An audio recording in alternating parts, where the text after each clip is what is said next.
In this video हम लोग discussion करने वाले हैं इलास्टिक नेट रिग्रेशन का। अब ये पूरा सीरीज खत्म हो रहा है। अब इलास्टिक नेट काफ़ी ज़्यादा इजी है गाइस। यहाँ पे हम लोग दोनों फंक्शनैलिटी को कंबाइन कर रहे हैं। पहला फंक्शनैलिटी रिड्यूसिंग ओवरफिटिंग, और ओवरफिटिंग कम करने के लिए हम लोग क्या यूज़ करते थे, रिड्यूसिंग ओवरफिटिंग। और दूसरा वाला है जो है फीचर सिलेक्शन, राइट। तो हम लोग इन शॉर्ट इलास्टिक नेट में दो चीज़ को कंबाइन करेंगे, एक है रिज और एक है लैसो, राइट। तो अब बहुत ही काफ़ी ज़्यादा इजी है with respect to understanding elastic net regression.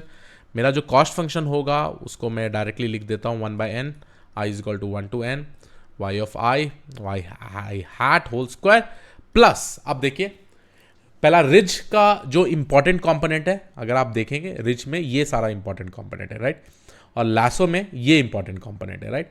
तो ये दोनों को हम लोग प्रॉबेबली ऐड कर देंगे हमारे कॉस्ट फंक्शन में, ठीक है, सो दैट इलास्टिक नेट ये दोनों टास्क कर पाए।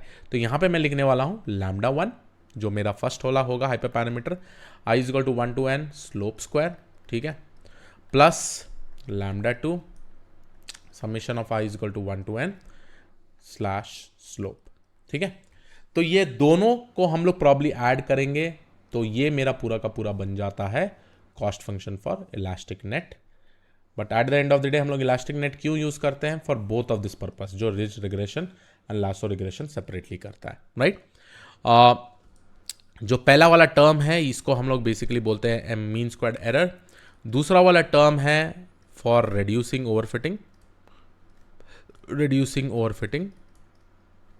और जो तीसरा वाला है this is for the feature selection. तो ये तीनों को हम लोग बेसिकली कंबाइन कर देते हैं, ठीक है।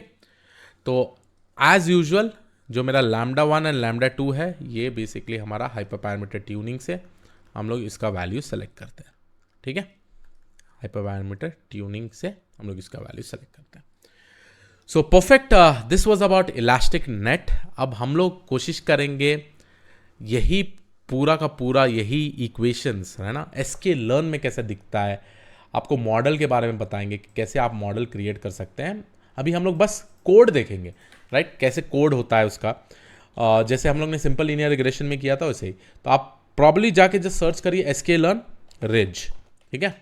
तो sklearn रिज में आप प्रॉब्ली देखिएगा ये लीनियर मॉडल के अंदर ही प्रेजेंट है, और यही इक्वेशन है। देखिए यहाँ लैम्डा के बदले अल्फा लिख दिया है, और ये जो है आपका स्लोप स्क्वायर कर दिया है, राइट, और ये आपका एरर वैल्यू है, राइट। तो रिज आपको प्रॉब्ली यूज होगा, यहाँ पे आप डिफरेंट अल्फा वैल्यूज के साथ भी खेल सकते हैं, बट बाय डिफॉल्ट 1.0 है। अल्फा और lambda one and the same है, और इसको हम लोग L2 रेगुलराइजेशन भी बोलते हैं। रिज के अंदर जब हम इसका ऑब्जेक्ट बनाते हैं ना, इसके अंदर भी दो फंक्शनैलिटीज है, एक है फिट और एक है प्रेडिक्ट, राइट। तो ये फिट एंड प्रेडिक्ट से हम लोग बेसिकली फिट भी कर सकते हैं और प्रेडिक्ट भी कर सकते हैं by considering and again to reduce the overfitting हम लोग रिज यूज करते हैं। सिमिलरली अगर मैं जाके सर्च करूँ sklearn लासो का, ठीक है, लासो का, तो आप यहाँ पे देखिए sklearn.linear_model, यहाँ भी अल्फा ही यूज होता है। देखिए ये मेरा एरर का फॉर्मूला हो गया, ठीक है, और ये मेरा लैम्डा हो गया, और ये मेरा एब्सोल्यूट वैल्यू ऑफ स्लोप हो गया, ठीक है। तो इंडिकेशन ऑलमोस्ट सेम है, अगर आप प्रॉब्ली इससे कंपेयर करिएगा ना, फॉर्मूला सेम है। मैंने नोटेशन कुछ अलग तरीके से लिखा है क्योंकि मैंने बहुत सारे रिसर्च पेपर रेफर किए थे। अब sklearn में कुछ अलग तरीके से लिखा हुआ है, तो उसमें आप कंफ्यूजन मत होइए।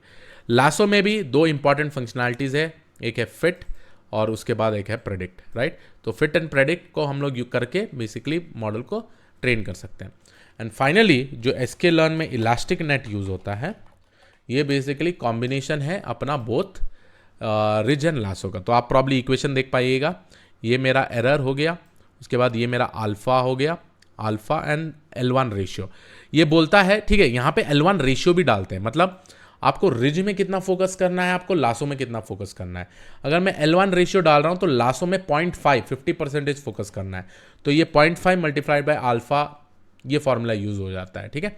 तो एक specifically ratio, but at the end of the day आप देखिए वही सेम चीज यूज हो रहा है with respect to ridge and lasso also, okay. यहाँ पे है अपना स्लोप स्क्वायर, यहाँ पे है हमारा normal slope, but by default ये एक पैरामीटर यूज होता है जिसका बोलते हैं हम लोग L1 रेशियो। तो obviously by using elastic net हम लोग डेफिनेटली यूज कर सकते हैं इन द मॉडल ट्रेनिंग। तो यहाँ पे आप देख सकते हैं इसमें भी दो इंपॉर्टेंट फीचर, एक है फिट एंड एक है प्रेडिक्ट, ठीक है। ये get params is just to use to get all the parameters that is present in that particular model, ठीक है। तो आई होप आप लोगों को ये सब वीडियो पसंद आया हो। यहाँ पे हम लोग ने कंप्लीट कर दिया है पूरा सीरीज। अब फोकस करेंगे मोर प्रैक्टिकल इंप्लीमेंटेशन में। ये तीनों चीज़ को हम लोग प्रैक्टिकल पाइथन और sklearn से सॉल्व करने की कोशिश करेंगे। So yes, this was it from my side. I will see you all in the next video. Thank you, take care.